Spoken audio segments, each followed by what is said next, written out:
Hi, this is Jen Rubin, editor-in-chief of the Contrarian. We're delighted to have back with us Representative Richie Torres from New York. Welcome, Congressman. Always a pleasure to be here.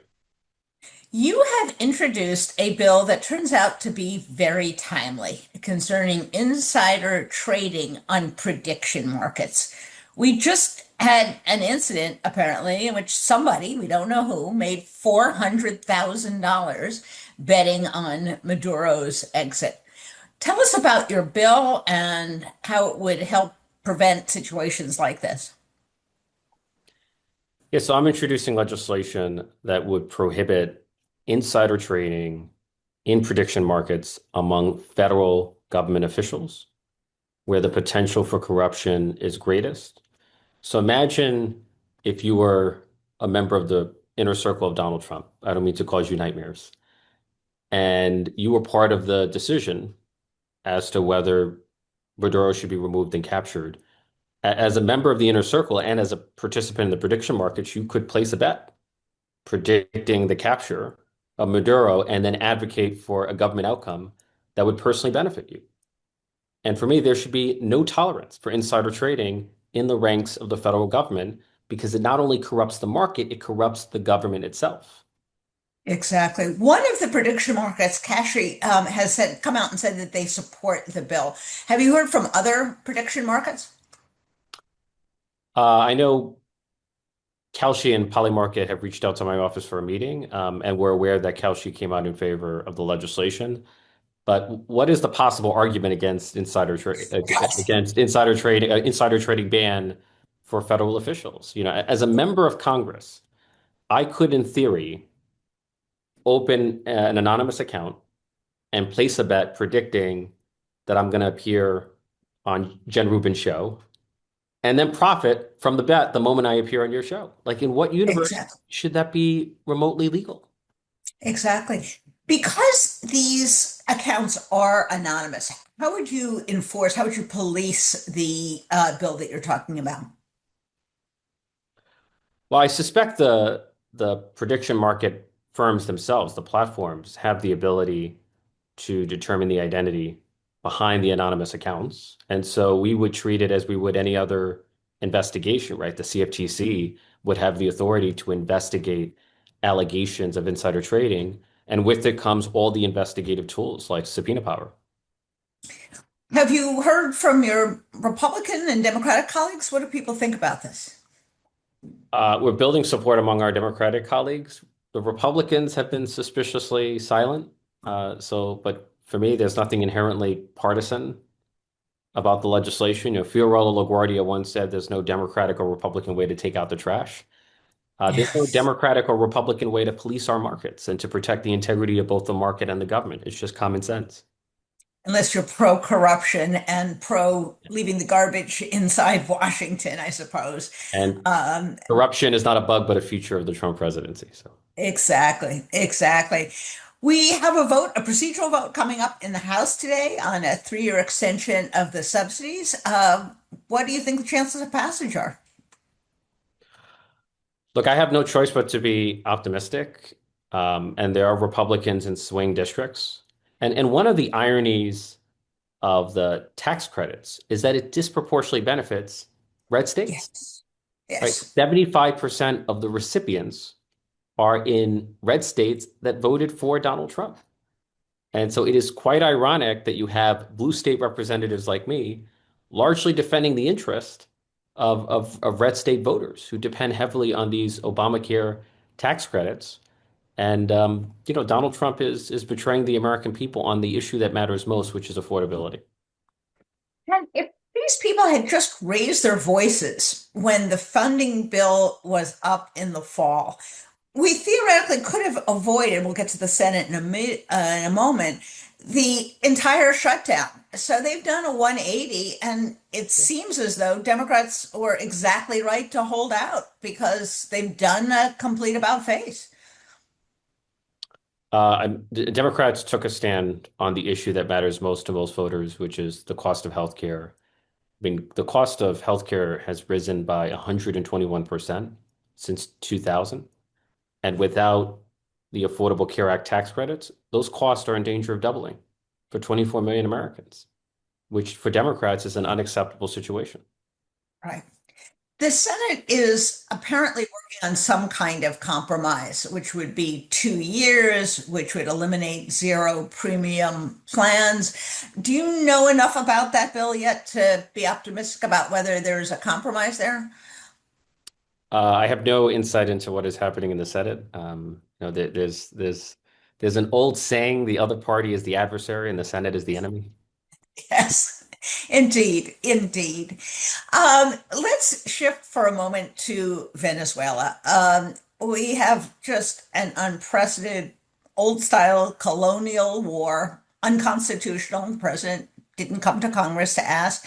Now he's talking about running the country, about him controlling oil revenues, about him deciding that the current regime, not a democratic, small d democratic regime, will run the place. What is Congress, if anything, prepared to do at this point? Well, Congress has gone too far in ceding too much power to the executive. Yes, Like the authoritarianism of Donald Trump is as much a function of congressional capitulation yes, as it is of Donald Trump himself. And the stakes are high. And the argument that Donald Trump is making is dangerous. So common sense dictates that an invasion of a foreign country and a removal of a foreign leader is by definition a military action, and arguably an act of war or an action that could result in war, right? The Trump administration is arguing that if you indict a foreign leader, then the indictment magically converts a military action into a law enforcement action and therefore removes the constitutional requirement for congressional approval. Like that is a dangerous argument that we have to confront head on.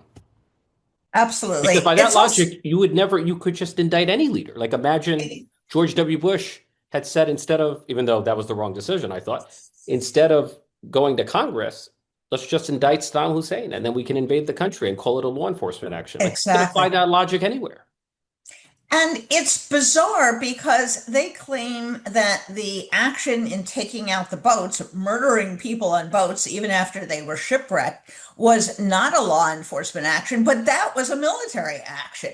So, is there any explanation for this inconsistency in the administration? But I have to say, Donald Trump is a paradox. He's both the most honest and dishonest person. I mean, he's Yeah. dishonest because he lies pathologically, but he's been brutally honest about his motives. Yes. He has no concern for human rights or democracy or rule of law. And this action is not even primarily about drugs or migration. It is about oil. And he admits it openly. And Venezuela has the largest proven oil reserves in the world, over 300 billion barrels. And Donald Trump feels he's entitled to Venezuelan oil. And that's what this is about. And if Donald Trump were so concerned about drug trafficking, because this is the pretext that the Trump administration often brings up, why would he pardon the former president of Honduras, who was Right. convicted of drug trafficking? And if you're convinced that the Maduro government is a regime of drug trafficking, then why would you keep in power his vice president, who's a Maduro loyalist? Exactly. Like And none of it everybody makes else. sense. None And of it makes everybody sense. else. Um, Donald Trump may actually have to lure the oil companies back in because they're not all that thrilled about going back in. They realize they could be nationalized in a couple of years.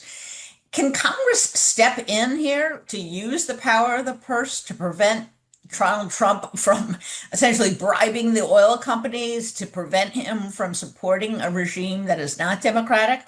What, if anything, do you think Republicans might be prepared to do? Well, first, Donald Trump cannot think beyond stage one. He cannot think about the long term. Like Venezuela's oil sector has atrophied from disinvestment and neglect for decades. Yes. My understanding is that reinvigorating the oil sector of Venezuela would cost at least $60 billion. And it's a process that unfolds over the course of a decade. And that's the best case scenario. Who's going to risk $60 billion in a country that has no long-term stability? In Yeah. a country that is a failing state where 8 million people have fled? Like Donald Trump just has no understanding of complexity in the long term, and that's why he's unqualified to be president. Absolutely.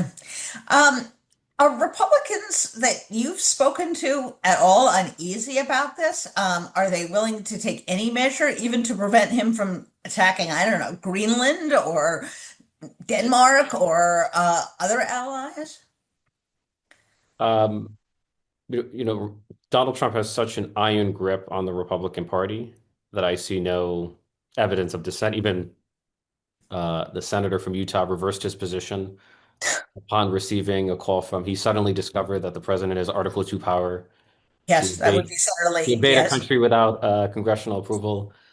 But here's what I would tell my Republican colleagues who are cheerleading the regime change. right. It is easy to support unilateral presidential action when it produces the outcomes that you favor. Well, what happens when it produces the outcomes that you disfavor?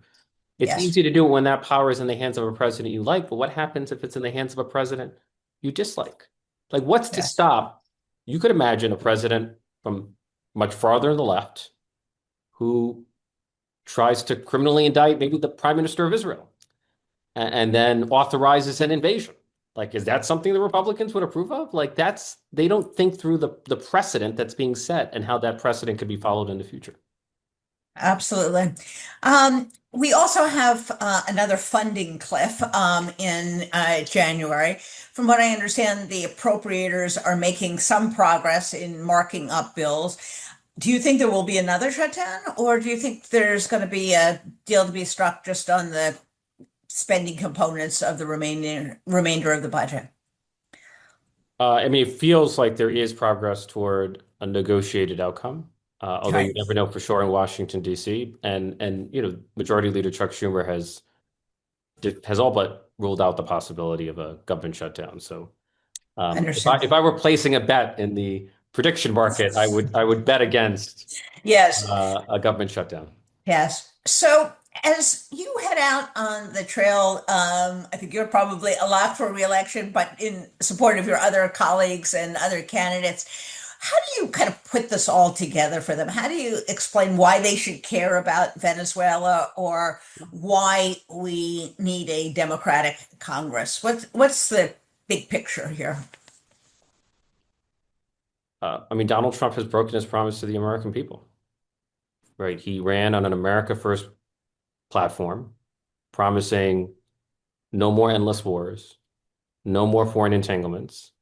And here he is invading a foreign country, removing a foreign leader, and announcing that he's going to run Venezuela. So time spent on managing Venezuela is time not spent on lowering the cost of housing and healthcare and food and utilities here in the United States. And so while Donald Trump is entangling the United States in forever wars abroad, we Democrats are going to focus like a laser on lowering your cost. And that's It the sounds like context we just showed for the American people. That sounds like a rather effective message. Um, we just had the anniversary of January 6th, and Democrats, I think, did a really impressive job of representing the facts to the American people. How optimistic are you that in the long run, the facts will prevail, the true story of January 6th will become the official account? The administration has put up a website of lies and continues to spin conspiracy theories. Is that going to work for them? There's a common refrain, history is written by the victors, and so we have to win so That that we is can tell a the truth. That is a powerful rejoinder. Absolutely. Well, thank you, Representative Torres. You have been stalwart in your support of the subsidies, and you come from one of the districts that is going to be most affected, not only by this, but by Medicaid cuts, SNAP cuts. And so you continue to advocate on behalf of your constituents very well. So thanks so much. And thank you for spending time with us. We really appreciate it. Always a pleasure. Take care.